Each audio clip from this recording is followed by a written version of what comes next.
On a glorious morning in early spring, the bustling valley of northern Guangdong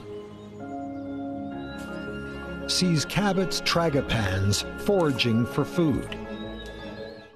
This spring is their season to locate mates.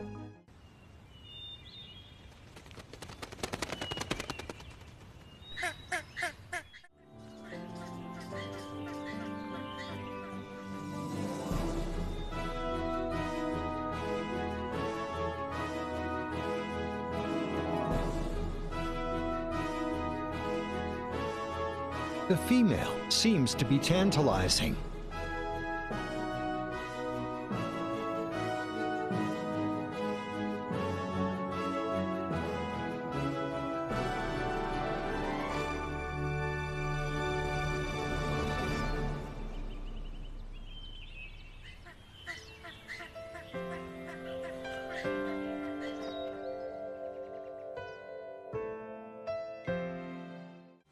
Only when she ascertains the male's sincerity does she accept the offer of a long-term relationship.